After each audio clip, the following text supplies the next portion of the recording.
Good evening. It's 6:31 PM. Welcome to the Financial Planning Committee meeting. I'd like to start with a roll call of committee members. Susan Satori, Here. Scott Stockland. Here. Rob Babcock. Here.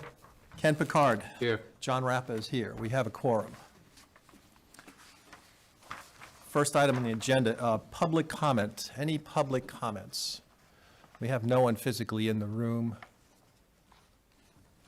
No hands raised.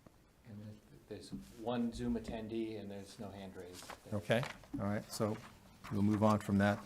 Second agenda item is approval of the meeting minutes. We have in our possession, you have in your possession, the January 14th meeting minutes. We do not have the January 30th. Motion to approve the January 14th meeting minutes? So moved. Second? All those in favor? Aye. Aye. Aye. Moves.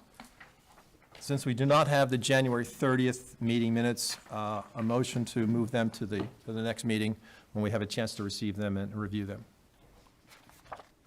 So moved. Okay, all those in favor? Aye. Okay, done. All right, good evening. Our first presentation tonight is the Community Preservation Commission. John, floor is yours. Thank you. I'm John Campbell from the Community Preservation Committee. I'm joined by Laurie Connors, my partner here.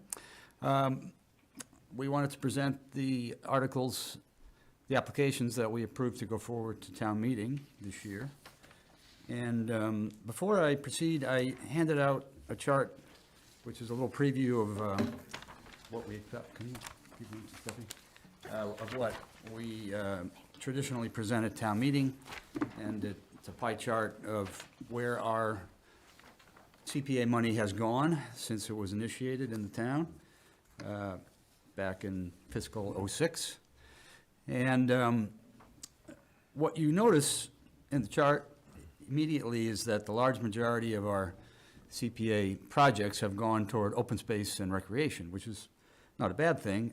One of the major initiatives for the creation of the Community Preservation Act was for the preservation of open space and reduce unintended development and so on. But the other two components are historical preservation and affordable housing creation. And by law, we must allocate at least 10% to each of those categories. But really the intent of the law and the statute was that you try to balance among the three wherever you can. We are underserving affordable housing by quite a bit, even though we try, and there have been some very successful projects, but the need is so great, and I think each year we like to keep emphasizing that where we can bring CPA to bear for more affordable housing in town, it's very important. So having said that, we're very pleased that this year the Housing Authority sponsored and did a great job preparing a project that will add 8 affordable housing units to the complex on Village Drive, and that half of these will be handicap access, and there'll be a preference for granting them to veterans in our community, in our local communities. The project requires about $1.1 million. The Housing Authority has $300,000 to contribute. The application asked for $800,000, but our committee agreed to add a 10% contingency, just as a provision. And as a reminder, unspent monies on a CPA project go back into the CPA unreserved account and are reconsidered in subsequent years. And then they hope to get a balance of the project costs from the state. And so it's a good partnership that we hope will bring much needed units to Northborough. So that's the big project from this year. It will consume a portion of our new revenue, as well as a portion of our unreserved savings, if you will. And then there was $279,000 in the affordable housing category balance, and that will be contributed as well. Again, a total of $880 was what our committee approved. That's kind of our real, one of our big projects for this year. Any questions on that initiative? I do have one, actually. Just what is the definition of affordable housing? It meets, and you're gonna stump me because I don't know the exact criteria, but you must meet a certain percentage of what is a median income. And, Okay, so it's income-based, Correct. right, to be able to qualify for, okay. It's based on the median household income, and it's dependent upon how many household members there are. And so it's less than 80% of whatever the median household income is for that household size. Got it, okay. Okay, State-based or State-based. in our state, okay. thank you. So, and it is particular to Worcester County. So Northborough, there are a few different ways that Worcester County is divided. And so there is a PMSA, so essentially it's a census tract that Northborough is grouped in with some of our neighboring communities. Okay, so, Divided into counties. okay, so it's not the value of the house. And the reason I ask, I saw someone posting something the other day about an affordable property in Northborough that was, I think it was like $250,000. And I don't know whether that's a lot or a little, but so there's not a component of that where they look at the average home value and it has to be below. So what they 30, look at that. is, they look at the affordability for median income families. Okay, And so that's how they base the price. So I believe they assume a household size of maybe four, like this is a 3-bedroom home. So they assume, I believe, a four household, Yeah. 4-person household. And that's how they come up with the maximum value that the house can be sold for. okay, And it also varies depending upon whether they are aiming for low income or moderate income. So Habitat for Humanity is typically either very low income or low income. And this is a Habitat for Humanity house. got it, okay. All right, that's helpful, thank you. John, how'd your committee get to these numbers? What was the process? Excuse me, the number for this particular application? Yeah. I think I can answer your question by saying the application was presented to us asking for 800,000. And we tend as a committee to take all the projects as a group and look at affordability as one of our criteria, meaning do we have the resources in new revenue and/or the reserve accounts to afford it? If it was a project of great importance and it was beyond our budget, we might look to present the idea of borrowing, which is what we happened to do last for White Cliffs. And we pay that each year. It's gonna come up later in our presentation. We pay that each year from new CPA revenue toward the bond payment. Otherwise, we're looking at, does it look like we have the resources and reserves to afford this? And that's what we did in this project and kind of gave it priority. There were not a lot of other expensive applications this year, so it made it easy to, bring it forward and kind of make it our priority. Is that what you're asking? A little bit. So this is $1.1 million for 8 units. And how did you get to estimating that price, I guess, is what I'm looking for. Did you go out to bid on this? Do you have an idea in hand that it will cost $1.1 million or less? And obviously, our contribution is going to be the 880, but how'd you get to the gross number, is where I'm asking. So it's important to note that our committee did not do the research in this case to arrive at the budget. It was presented to us by the applicant, which was the Housing Authority. And they had excellent research in the application as to the cost of the units. They've actually based it on a modular construction process where each unit is essentially prefab. This is very, common now in apartment building. And by doing it that way, they have a known budget, less chance of overrides, not the right word, over expenditures, and so on.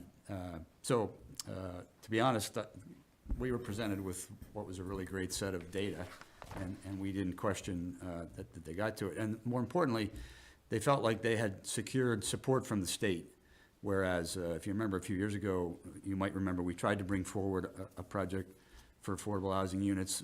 A budget had been arrived at, initially had been determined by the state to be qualified and be matching, and then at the last minute, they said, your numbers are way off. Right. You know, you're way too low, it's not gonna work, and there was not enough time to recover from that, and so we passed over it at town meeting. I do recall. So the this one was Housing much better Authority, prepared. the Housing Authority vetted this with the State Housing and Livable Community, Livable Communities Committee? Correct. Right, okay. New acronym from them, right? Yeah. ELHLC. So these 8 units are what I'll call turnkey, that when it's done, it's move-in, the mechanicals are there, the plumbing, the electrical, it's painted, it's move-in condition, that's what I call turnkey, yes? That's the intent, yes. Okay, all right. Any other questions? Yeah, through the chair, what is our affordable percentage right now in the town? It's, well, if you look at the subsidized housing inventory, it's 10.28%. The official number, what is the percentage? 10.28%. So 10.2? if we fall under 10%, then we are subject to possibly getting Chapter 40Bs. 40B proposals. Very aware of that. Yeah. All right, so these are apartments. Are they all going to be affordable, or, Yes, and they're for veterans. no, I So understand the that, but if, Four units on the first floor are going to be ADA accessible. so my understanding of the 40B process, if you have a rental housing unit, and if you earmark 10% affordable, all of the units are considered affordable. This is a housing authority property, so all of the units are affordable. Okay.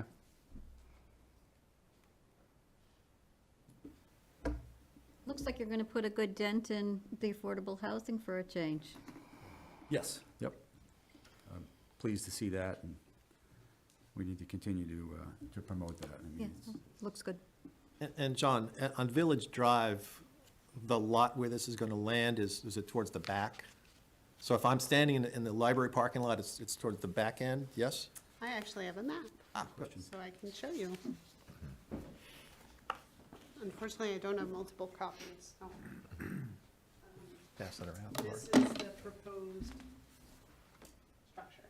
So these are existing, so they're gonna tuck it in the back there. Where's the, which building is the library? The library is, Pass this the opposite way. This is from the applicant on the- Okay. Thanks. Great, yeah, thank you. Can we have a copy of that for our file? Sure, we For the- for the, for the, get a copy for you. we should have one, right, for the, Go put it on the copier. That'd be great. Seek and you shall find. this also. All right, good, all right. Look like nice units. Yep. Yeah, it looks to be well-planned. And is there a specific vendor or vendors that do this? Do you know? Yes, there are, and I don't know its name Hmm. off the top of my head. Yeah, I'm looking to see, you know, that there's another drawing in here. Just bear with me for a minute. So is this contingent on the matching grant from the state? The 300,000 or so? Yes, the project is not asking the town or CPA to supplement if they don't get it. So I guess to answer your question, it's fair to say, should they fail to get that commitment that they believe they have, then it would postpone it. Okay. My interpretation, it's a $2 million project, so the balance, Correct. it's not going to happen if, Yeah, not based the on state what monies we're bringing to don't town come in, meeting. yeah. Right. It's- We're not on, we're not obligated to pick up the balance. so the town's $1.1 million, state's the The balance, difference, yeah. 900. Correct. If we went to town meeting and we gained approval, and then all of a sudden the state said no, and then they came back again at some point in time, would we have to revote this if the number did not change? I guess technically, yes. I think that if town meeting grants, if town meeting approves an application using CPA, we tend to give a time, a considerable time limit. Not sure if it's 1 or 2 years, but, there could be a delay in the implementation of it, and we would not rescind that award, unless for good reason it wasn't gonna happen. In which case, here again, the 880 would go back to the unreserved balance, which means it's not formally committed to affordable housing any longer, but would be available for it at the next town meeting. Thank you. So the vendor that supplied the plan, so this was included in their application, was Integrity Modular Design and Construction. Okay. So I probably they won't be necessarily going with this vendor because they'd have to go out to bid. Okay. All right. Any other questions? Okay, good. John, next article? Very good, thank you. The next application we approved was to put $200,000 in the Conservation Fund. We've used this tool repeatedly, and town meeting has approved each time, and it's gone toward preserving major open space areas, including the Green Street property, the former Shunderland, various other connected properties to conservation land in the Mount Pisgah and other trail areas. And most recently, it was the main mechanism for affording the Whitney Street property that was approved at last town meeting. But we did use the majority of the balance of the Conservation Fund. And so this would start us back with another 200,000. We expect also a contribution from the state going toward that Whitney Street property that would add another 200,000. So we get our Conservation Fund back to 400 if both of those mechanisms took place. And this is requested by the Open Space Committee, who believes that continuing to think about building that reserve is very helpful when another opportunity to acquire open space occurs.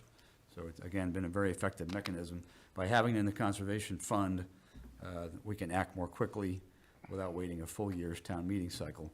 It seems that the voters have supported that consistently. Questions? I have to say, your purchase of Green Street really helped keep the feel that's been there for many, many years. So it's nice to drive by and see that. Yeah, I intact. totally agree. It's one of the prettiest rides in town. It is, if you go slow enough. And, yeah, it was, it was a good collaboration at the time, and Yeah, we keep looking for that kind of opportunity again. I hope some more shows up for you. Yeah. Very nice. Is that down at the bottom of Green Street?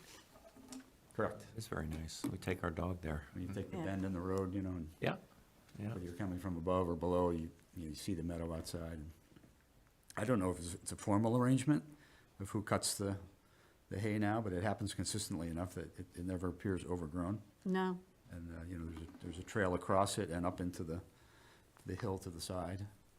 And you can continue along that into the Roston property, which was also partially purchased by Conservation Fund money in the past, and a large portion of it they donated, but it's a good trail walk if you're yep. interested. That family was very generous. Yes, they were. Good. All right. Any other questions? No? Okay. Thank you. Okay, the next big project, what I expect to be a big part of our presentation, is the White Cliffs design application. And this was prepared by Lori.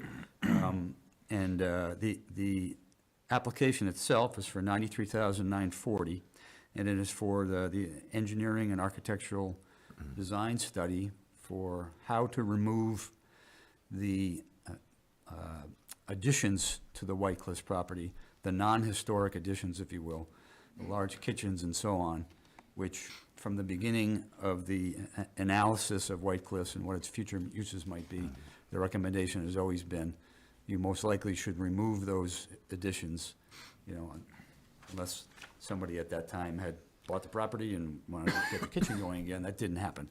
So right now, they're providing a detriment to the building. It's too hard to maintain those spaces and keep them from contributing to the degradation of the main property. So the plan is to remove them, and we need to first study how to do it, what it's going to cost. And so it is, however, anticipated that this is phase one of a two-phase project. And although the application is only for the 93,000, we expect to present at town meeting that it is expected to be the first phase, and that the second phase will have an approximate cost of perhaps up to $700,000. While the purpose of the first phase is to learn from the engineering study what the true cost would be and prepare to go out to bid, we feel it's important to tell the voters that this is the next step of activity to preserve White Cliffs, and that it'll be necessary to do the first phase to get to the second phase. And we also want to promote that there's still a lot at play for what might happen with White Cliffs. There's a lot of opportunities being explored. But regardless, we feel that this needs to be done to prepare the building, whether the town keeps it, or whether it happens to be sold, or whether it happens to be repurposed. Eventually, this work needs to be done to prepare the historic structure for further preservation. And more importantly, we'll be putting forth that the town purchased White Cliffs with CPA money, and it can contribute to the preservation with CPA money. So when we look at the revenue we bring in each year, I kind of glossed over that, but we're working with $840,000 projected new revenue for fiscal '26. And also, the state has been matching historically on average plus 30% each year. We have that revenue to deal with each year, in addition to other reserves that we keep in that unreserved fund. So we're able to use that creatively, and I think it's important to tell the voters that, that makes it more affordable, rather than worrying about the next big thing that the town has to spend for. So you're saying that you're hoping that if we're able to get this design money, that next year the CPC would come forward using your own funds again to do whatever it is that number looks like? That's what we anticipate, Okay. yes. So no demo in the next fiscal year, Correct, unless there's something catastrophic that happens. correct. Correct. It's important to note, CPA funds cannot pay for maintenance. Once you own a building, if you will, you've got to maintain it. But in this case, the removal of the old additions and the preparation and protection of the building contributes to its restoration. So that's really how it qualifies under CPA. The 840,000 of new revenues, what's the 840 number? Where's that come from? It's the projected new revenue of the tax surcharge, the 1.5% surcharge on property tax here in Okay. town. Including the state And the match as well. matching, or the, not matching, but funds. Right, sorry to interrupt. Yeah. Yeah, correct. Thank you. Personally, right now, it is a town asset, capital asset, and we should do our best to make sure that all safety measures are being taken and that it is being preserved properly at the moment. So I think it's a good, solid plan you've got going. Thank you. Okay, next, all right, John? I'm just going to skip ahead in the memo because it's going to be quick, but each year we need to present the next payment on the bond that bought White Cliffs. And this year it'll be the 8th payment out of what are expected to be 10, and it's $166,575. So that'll be, I think in the warrant lineup, it'll be right after the White Cliffs design. Otherwise, we were presented an application by the Historic District Commission to put a new monument honoring those citizens of Northborough that participated in the Revolutionary War. It's relatively inexpensive project, $10,758. They have a design for the monument, preliminary, and their plan is to propose that it be put into the current memorial area to the right of the town common, if you will, where we have some existing monuments and, tend to conduct ceremonies during Veterans Day and so on. So it looked like a very good use of CPA money for historic. John, have they mocked up what that might look like yet? I knew you were going to pass Should have had more that? handouts. So, this is where they're proposing to put the monument, and it's, I've got another picture, actually, if you want to slide that down. I'll get it. That shows the Oh, yeah. sign. When it makes it to me, I'll make a copy of it. And I promise not to slam the door this time. It's okay if you do. I'll remind our committee that typically we opine on capital projects of 25,000 and above. So it's going to look very similar to the Veterans Yep, Memorial. okay, thank you. Thanks. My comment is, it's very exciting to be able to have something like this as part of the celebration, so, That's right. very, very exciting. Big year next year, right? Do they have any estimate that, once this is, if this is approved, how fast that would be basically cut and implemented? You have to wait till July 1st. Right. But the plan is to dedicate it during that year, the anniversary Right. year. But they didn't specify in the application exactly when that'd be. Okay, Hopefully not in the winter. yeah. I think this is what's my favorite part of why this committee has existed for so many years, that you do big expansive projects, and then something like this, that it would be hard to find in budgets that we're working with right now, the monies for it, so. It's ironic that you mentioned that. Do you remember what the very first CPA application was, proposed by your husband? Oh, gosh, it probably had something to do with soccer. It was the illumination of the flag at the Ellsworth McAfee. Field. Okay, that's this other thing, okay. It's, very low budget, but his wisdom at the time was, let's bring something to the town that, is easy to afford and do. Because we were just sort of figuring out, what are we gonna do with the money now? Yeah. It's the first year. I always remember that, it was good advice. Sometimes the small ones are the best ones. Good flag Helen etiquette. spoke with him. Yeah. John, you got one last item here, I see. That's about it. We always present each year to add money to the CPA Administrative Fund. By law, we can apply for up to 5% of new revenue and apply it to the administrative account. It's used for appraisals and things. It's used for support of applications to the committee. It's used to pay for the committee's business. We pay coalition dues and things like that. And if it's not used, it goes back into the unreserved balance. So you use some of that for 432 Whitney Street, right? Correct. Yeah. Okay. Anybody else? And if all those are voted in, as we hope, at town meeting, the unreserved fund balance would show 317,000, so still a little bit of savings, if you will. And that would be added to by the state match again, when it comes in, right? Right, when this, How does it actually get accounted for? so the 840 that you discussed for FY '26 is estimated revenues. For FY '25, that figure was 820. So whatever we collect for revenue beyond 820 will become part of that unreserved fund balance at the end of the fiscal year. So it's similar to, there's no formal process where it's certified by the state, but once the books are closed and we send in our free cash numbers, that's when we officially have the available balance in the CPA fund to spend. Okay, all right. And from your own chart, I should correct the answer to Robert's question. The estimated net levy from the tax surcharge is 708,000. And the estimated state match is 132,000. That's where we got the 840. Right. Thank you. Thanks, John. Good, great. John, anything else?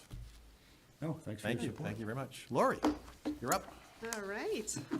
So I'm here to talk to you about a very exciting project that has been underway since early fall. We hired the Beta Group using $250,000 of ARPA funds appropriated by the Select Board to design a streetscape project that focuses on Blake Street and the portion of Pierce Street that extends from the intersection with Blake to what I call the War Memorial Park. So this project includes the Pocket Park at the intersection of Blake and Route 20, as well as the landscaped area, not where the monuments are, but the landscaped area and the associated municipal parking lot at the War Memorial Park. So we put together a focus group who's been working diligently with the consultant to guide the planning process. And we are now ready. Unfortunately, I don't have a concept plan with me this evening because we just discussed it at the meeting right before this one. So it wasn't ready for prime time for tonight. But it will be ready for prime time at this community outreach workshop, which is scheduled for February 26th at 6:30 p.m. at the library. We're excited to show our preliminary ideas and receive feedback from all of you. We did send these flyers to all property owners within a quarter mile of the 4 West Main Street, and we will be doing an email blast and, advertising as much as we possibly can think of between now and then to get people out to the meeting. So we do have a very, very rough preliminary estimate. So of course, we're only at about the 25% design stage. So it's difficult to come up with an accurate estimate at this point. But I anticipate that the total project cost will be about $2.1 million. So that would include construction oversight by the engineering firm, Beta Group, as well as the site work. At this evening's focus group meeting, there was quite a bit of discussion about burying the utilities. So there are 3 telephone poles on Blake Street. So you would think that that would be very expensive. However, it could be upwards of $1 million to bury those utilities. So we've been going back and forth for a couple of months on what to do. And we decided that would be something that should be best discussed at the community outreach workshop. They did want me to bring it up to you folks tonight to hear your thoughts. So it would add probably $1 million to the price tag. So instead of being $2.1 million, it would be $3.1 million, could possibly be even more than that. One of the ideas that was floated tonight is maybe doing 2 separate articles. So there would be one article for the basic design, and then a second article exclusively for the engineering and construction cost associated with burying the utilities. There would also be a cost to the individual property owners along Blake Street, because if we bury the utilities, then they'll have to connect, new service connections. So that would be a burden for the property owners, and that should be important consideration. So in addition to the flyer, I did provide you with some information about the project scope, as well as the benefits that we anticipate. Just so that you know, what we're looking at is park improvements. So that would be new landscaping. We would maintain the Christmas tree, the beloved Christmas tree, and as many of the trees that are healthy in the parks to retain. We were talking about possibly a pergola, new seating areas. There'd be sidewalks on both sides of the street. Concrete sidewalks with 6-inch vertical granite curb. We are talking about doing some on-street parking on Blake Street to alleviate some of the pressure on our parking areas in town. We are talking about decorative streetlight with banner hardware embedded into it. New street trees. Right now, our municipal parking lot doesn't have any drainage facilities. We're proposing to reconfigure that parking lot and add drainage. So there are some great improvements that are proposed that would really improve the character of the area. As you can see from the photos, it's kind of a sea of asphalt today. So the idea is to add in a lot more landscaping to make it more hospitable, more a place where people will want to be. And the property owner, 1014 Blake Street, she has a representative who sits on the focus group. And they were so excited about the project that they also want to make improvements to their parking lot. So we've been working with their engineer. They hired an engineer to combine the two designs together and come up with a cohesive design, which you will see for the first time on the 26th. So are you thinking this is going to be more open space? Or are you building, and like, what about, are the buildings that are there, do they stay, or? So we have no control over private property. So we cannot dictate what happens to those buildings unless the town wants to buy those properties. So the only control that we have is over the public right-of-way for both Blake and Pierce Streets, as well as those two municipal parking lots and the two parks. So those are really where we're concentrating our efforts. And certainly we hope, and what I've seen, I've been involved in another downtown revitalization project. And typically when there's improvements made to the public realm, then it inspires spin-off improvements. So the private property owners decide, oh, hey, if they're investing in the streetscape, then I'm going to invest in my building. And that's what we're hoping that will happen here. Okay. So the buildings that are on here, even though they're in the brown zone as it's drawn here, those are private? They are. The dog place, and I think it's a restaurant that's there, right? Yes. Okay. Yes. So those, certainly, the property owner has expressed the desire that those would remain. The restaurant, they are interested in doing outdoor seating, so we have discussed that as part of their design. Which utilities are impacted by what's on those poles? So, pretty much all of the electricity for all the buildings. The 4 West Main Street already has underground utilities, so that's great. But all of the other buildings on Blake Street, except for 31 Blake gets its power from Pierce Street, not Blake Street. But the other ones, and including Fatouche, gets their power off of one of those telephone poles. There's a single telephone pole in front of their I'm saying building. vendors, National Grid, Oh, okay. Verizon, Charter, who else? That's pretty much all we're aware of. So National Grid, so just the design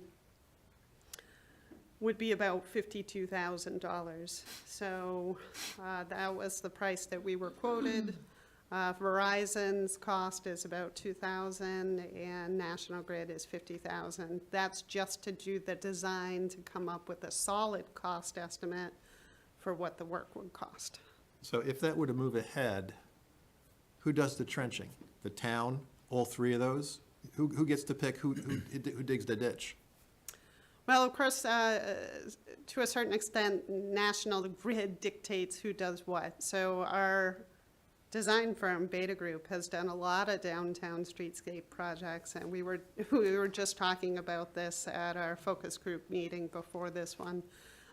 So there is a certain percentage of the work, so the undergrounding work would be done by the contractor that we hire, And then National Grid steps in and they take over.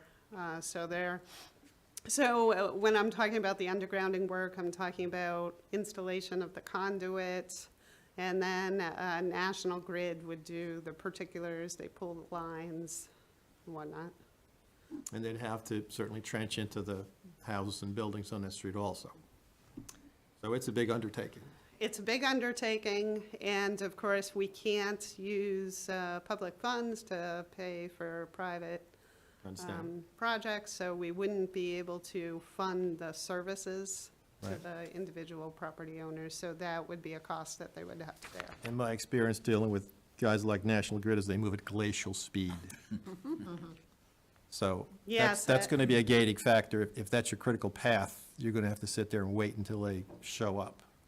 Yes, and I am a bit concerned because I really am hoping, we've been putting all our ducks in a row to go out to bid in January of next year, anticipating a start of April, mid-April, weather permitting. And it'll take approximately 9 months to construct.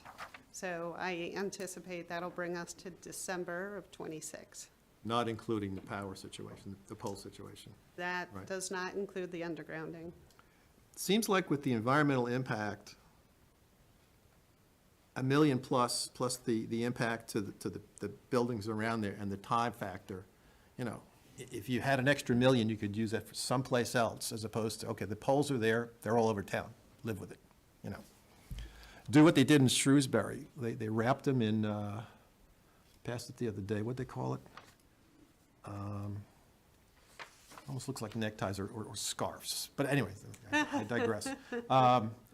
It seems like for the bang for the buck, for $1 million and change and some unknown factors and the impact on people on there, my opinion is like, you know, So how many buildings, private property, would be impacted with the service change? So, of course, 4 West Main does get its power, so it comes down a telephone pole and then it goes over to 4 West Main. So it would technically be impacted. So there would be 1, 2, 3, 4, 5, 6, 6 buildings. yeah. So you'd have 6 buildings that would have to have private trenching. Actually, I'm not sure, the Doggy Den might get its power on Pierce Street. I'm not sure. Do we have a sense what that's gonna cost those businesses to connect? Ballpark even?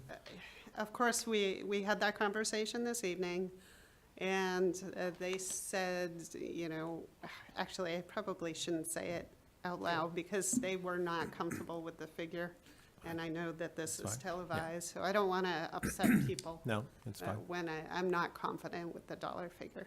May I just ask, when you say they, consultants that you have there, or people Yes, the here in Beta town? Group. Okay. When I look at the picture of the area, I don't think that the wires are glaring. I don't. I think that for what I'm hearing about all of the extra cost, all the time and effort that's gonna be put in, having a hard time now selling property owners that are gonna have to put out more money in times when lots of businesses are struggling to make a profit and do well. That, I don't see the need for it.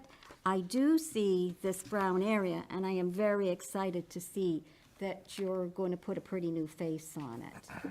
And I do believe that you will start to pull in. A case in point, you just drive down Church Street now and you see the old fire station going down and the house next to it gone. And it looks wonderful just to see that open space and to understand what can be put there and make everything special. I think you will do a great job with this. I don't think the wires are as important as some people probably think, but I understand everybody would like to get it all done at the same time. Okay. Anybody else? Scott, Rob? John? Got it? No? Okay. Lori, anything else? No, no, Thank you. thank you very much. Good. Well, let us think about this, and we may come back to you with, respectively, with some more questions. But thank you both tonight for joining us. Lori, I hope you do get this project, because I'd be excited to see some of the work that you could actually do with a larger project like this, because you've done some really great things for the town so far. So Oh, I'd like thank to you. see you get something of this scale, so. Thank you. I'm excited, and, this is phase one of a multi-phase project, so of course, this is kind of the trial. And if it goes well and people embrace it and they're excited, then hopefully we can transform, unfortunately, the side streets, not Route 20, but that should make a big difference, I think. Thank you. Great for Apple Fest 27, And other things to come, and sure. other things, Yeah. yeah. Yeah, And the timing is also very good because, as you know, 4 West Main is mostly empty. So the idea is to demolish and redo that parking lot while it's not in demand. And then it'll be all ready and beautiful for Yeah. the next phase of 4 West Main. Kind of minimum disruption, but yeah. Good. Very good. Thank you again. nice plan. Thank you. All right. Jason, updated capital budget. Oh, yeah, sure, thank you. Can I, I have before you an updated draft CIP involving some changes in some of the numbers that we've looked at before. Nothing drastically has happened, but the cover page of this is a graph we typically produce showing the funding sources of the CIP and what was isolated for FY '26 and sources that we expect from the potential money, should all of these articles be approved, the funding sources that they would come from potentially. So what we're seeing is that the green sliver or quarter of the pie is borrowing because the town's current resources that it has available, free cash, isn't sufficient to fund all of these articles. So should we want to fund every item in this, it would involve incurring debt in order to do so. To be clear, this is above and beyond any financing for the fire station project. Yes? Correct, yeah, this is just solely for the FY '26 capital plan, Okay. which the taxpayer impacts that we've looked at in the past already have the fire station numbers factored into them. So this would just be for the plan that we've been looking at from the beginning of the cycle this year. So I didn't identify which items in here would be subject to a debt authorization vote. I simply totaled them up and then identified the shortfall on the next page. If you look at the next page, that's just the data that's driving the graph.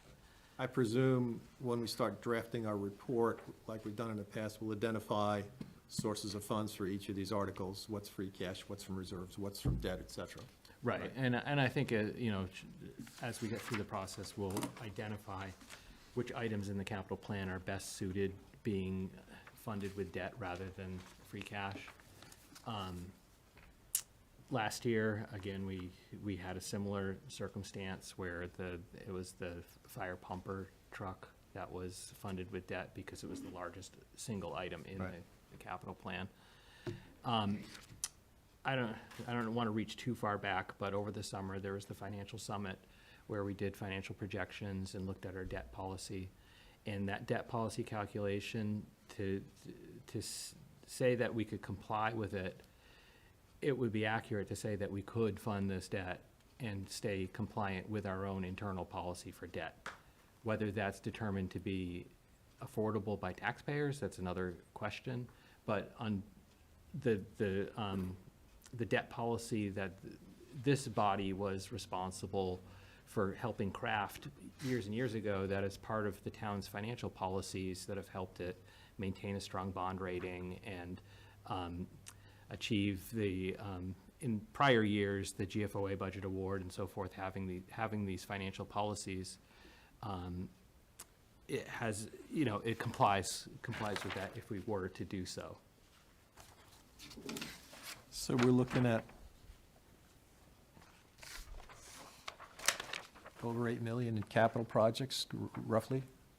For this year, I think we have a $6.6 million of projects. But to people watching at home, only approximately 5 million of that total would be funded from the general fund, either via free cash or a debt authorization. This is really page 2, correct?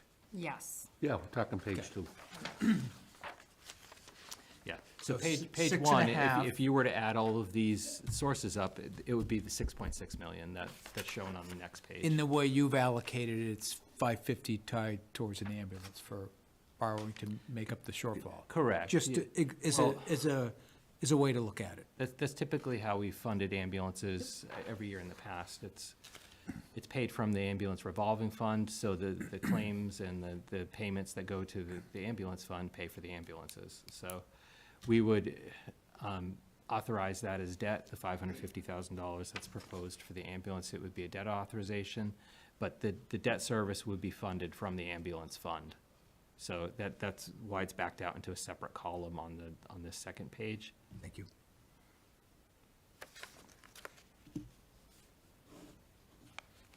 Okay. Did we get the correct numbers back from the school? There seemed to be a discrepancy on a couple of their projects. Was it the Z School roof? Well, yeah, there was one item that had been in the capital plan where there was $3.7 million for the Z School roof for next year, for '27, in the plan, and then they were discussing the need to have $100,000 appropriated this year so that it could stay in the pipeline for the MSBA rapid repair Okay, so program. that is the definite number. you need.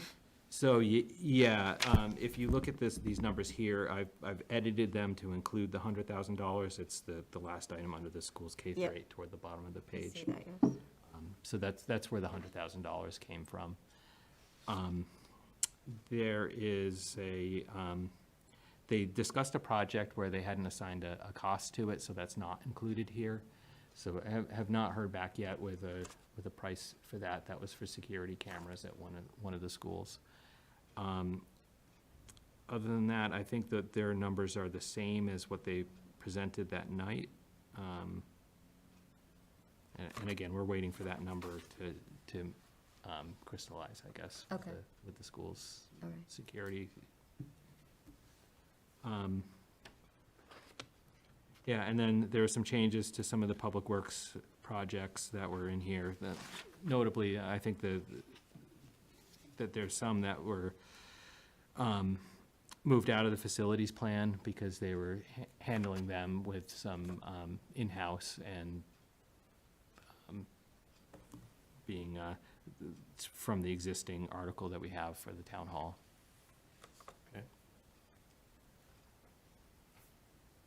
And again, I would highlight your attention on the planning downtown revitalization. That number was 2.5 million. That was in the plan before. It's since been revised to $2.1 million, and the funding sources are anticipated to be 1.85 from local resources, and then $250,000 is anticipated to come from a grant. for that. What does local resources mean? Being either a borrowing authorization or free cash. Okay. Susan? Do you think this year we will have a more robust discussion about prioritizing some of these in case we feel we should not borrow for a portion of them? Well, Are we- yeah, that's part of the discussion. Okay. I believe it should be. All right. So, Susan, do you mean something different than, for example, last year, in our report, we have each of the articles that we vote to recommend or not recommend to the select board and town meeting to adopt, and there's a priority on there of 1, 2, 3, 4. Are you talking about that or something different? Something different. If we decide that we think that we shouldn't borrow as much, and we put in the plan X amount of dollars we don't think we should borrow for, or we shouldn't borrow for any of it. we Isn't would that have- isn't that what we do in this whole process, though, is we're listening and saying how we're gonna allocate monies? It- Isn't that what we do every meeting, more or less? It usually comes before us with it all, I mean, we can vote against whatever has been brought forward, yeah, but I didn't know if maybe we would have a more robust conversation ourselves of what we saw after hearing from each department. What we saw as the priority, not because it's in our priority ratings for need. Because we understand everything is needed. Right. And needed in a different way due to useful life, whatever it might be in there. But, or to replacement, they're all different priorities. But it's that somebody, it's like with your family budget, somebody has to make a decision when all of a sudden you have $100 to spend and somebody wants 110. You got to decide which kid isn't getting the $10. Yeah, I mean, I think that's a good idea, because I recall too, and I don't have the numbers right in front of me, but our 1 to 5 rating was kind of priority, but not really. Like, Categorizing. Categorized. Yeah, thank you, yeah. Categorizing, it wasn't prioritizing. exactly. And I think what you're saying is like, we should look at it maybe with a different lens slightly in terms of like, well, should we really be spending money on this? Like, what's our feeling about it? Yeah. So I think it's a good idea. Because honestly, look, I mean, we live here in town, we've got friends in town, and the first thing that people say to you when they find out that you're on the finance committee is like, oh my God, my taxes went up 12%. What are you guys doing? And so, yeah, it would be good to, I think, do something like that. So, Jason, when do we need to get a draft report for our committee to start to digest? Well, I think March 24th would be the target date to have finalized the recommendations and votes. That's the So we date want of to the back joint. in, we want to back into that. Correct, yeah. So that's the joint hearing with the select board and and appropriations on the budget. So, in the end, there will be a report that this committee produces, and it will, you'll be asked for a recommendation from the moderator on each one of these articles. And if the approach is gonna be, whether or not to incur debt, you could use that as a tool. The priorities that you're talking about, you use that as a tool as to which ones you want to recommend, and you may not want to recommend the debt incurring articles or so forth. But that would be up to the committee to decide make those decisions around their value rating. So I think to start with, if I may, the committee needs to talk about, do we want to incur debt, right? Or do we support incurring debt, or do we not support incurring debt? And that would help us prioritize which articles move forward, because like you said, every department head said, these are vital, we need to move forward, we need these things, but we need to have some fiscal restraint to say, okay, everybody needs, but which ones are more important than others? Right, and And what- help guide that And conversation. what flows into cash flow management, but Yeah. yeah. But I'll- to Scott's point, if you have neighbors saying something about the tax rate, the ultimate decision is determined by the taxpayer. They vote at the town meeting. 100%. They're the ones who determine what gets spent and what doesn't get spent. So I have people saying that to me, did you attend the town meeting? Yeah. No, I didn't. Yeah, because we don't control it, right? I mean, we're an advisory board, right? We can feel whatever we feel, but at the end of the day, it's going to get voted on at the town. The ultimate authority is the town meeting. Sure. Not the selectmen, not the appropriations committee, not us. It's the people who attend the meeting who vote. They make all the decisions on how the money's gonna get spent. Yep. I will remind you that 2 years ago at town meeting, both appropriations in this committee recommended to the select board that they use ARPA funds for the fire engine and the tight tank. It was like $1.7 million, I think, collectively, and they chose to finance those with debt. So that was, even though 17 people said, we strongly feel you should do this, they voted to do something different. Yeah, yeah. I watched the appropriations meeting, and there was some very serious talk about sharpening the pencils and really trying to bring things in at 3%. I think they're going to really mark up the budget this year. I think we should try to take that same kind of motivation when we look. We're coming very close to an override time. When an override happens, it's not a pretty thing if it doesn't pass. And it will get to go to a ballot vote, and it will be out of all of our hands. And if we don't manage ourselves in a way and appear that we are managing ourselves in a way that we're being as cost-effective and as conservative as possible to not go over that ledge, I think we will do a lot better. We will hopefully earn some trust from the taxpayer. I mean, these two presentations tonight, this is the lion's share of the capital requests. So there's a lot of weight right here on these 2-3 projects.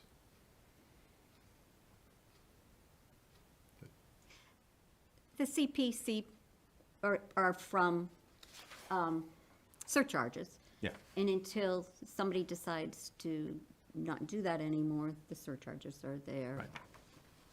Right. Okay. Jason, anything else? That's it. That concludes my Okay. section. Next meeting date. So February 25th, we have Scott Charpentier, DPW Director, talking about the DPW water and sewer enterprise capital projects. Yep. And then March 11th is the police and fire chiefs. I would expect the Public Works, speaking about facilities and the enterprise funds, to be a fairly lengthy discussion. I mean, this, you said this on a percentage basis, the hearing from CPC and the planning director, that's a high dollar value, but for a very small number of articles. There's going to be a much longer list of items. They have a under lot the of moving Public parts, Works. literally and figuratively, yeah. I think we're going to need at least one meeting to have this discussion of setting priorities. Agreed. John, I saw an email about another financial summit. Yeah, so February 27th is going to be an economic development focused meeting, and it's going to be a joint meeting with the Select Board and Appropriations, and that's February 27th. And I'll add that to your agenda. Right, and I believe they're trying to do that at the library, approximately 6:30 PM that night. Is this for something that's going to be brought forward at town meeting? I don't know. And Stephanie, do you have any color? I thought it was educational, was my interpretation. It is, That's my it is understanding. educational, yeah. Is there any reason we're doing it right now in the middle of the fundamental budget and all of the two primary, finance committees that have to meet? Yes. Okay. Yes. Good. We need to be educated. Well, what was the meeting that we saw circulated about taxes for That's what the business? 27th, that's this Feb. 27 meeting, Scott. Okay, that's what I thought. The town of Marlboro, their economic development person is going to come in and make presentations and just show different ways to bring business in and how, for instance, even TIFs work to generate revenue in the future. And also, Kevin Costner, it's Kevin Caros. Caros, okay. He's coming in as well. He's from the Mass Office of Business Development, and he's very intelligent on economic development and businesses. So I think it will be a great tool for all of the financial bodies to come together. And it should be short and sweet, but it'll give us hands-on examples of what we can do to bring people in for West Bath. It's just a For us. terrible timeline for trying to get It the is, budgets. it is. If it could have happened after town meeting, or at least until the warrants were closed and the reports were written, it would Yeah. have been so much better. I'm working on something, so Okay, all right, something's a right. brewing. Yes, all right. yes. Let us know when you're serving the coffee. Okay. So we need to get a first draft of our report shortly after we talk to the chiefs on the 11th. So, Yeah, so maybe I'll add that to your upcoming agenda, saying, to be determined, meetings surrounding finalizing report and recommendations. Are you starting to try to do Tuesdays and Thursdays with appropriations and financial planning? Are you gonna start doing 2 a week at some point?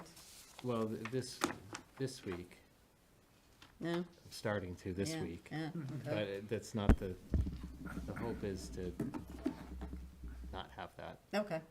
All right. Again, a major difference between where we are this year and last year. I think we're starting these meetings around the same time, or a little bit earlier this year. But the appropriations had heard from almost every single department. I think there's maybe one of the town departments that it hadn't heard from. And they're gonna focus on the bigger departments this year. And so that might help us schedule some of these meetings, All right. fewer meetings anyway. okay. Are we back to our 6 o'clock time?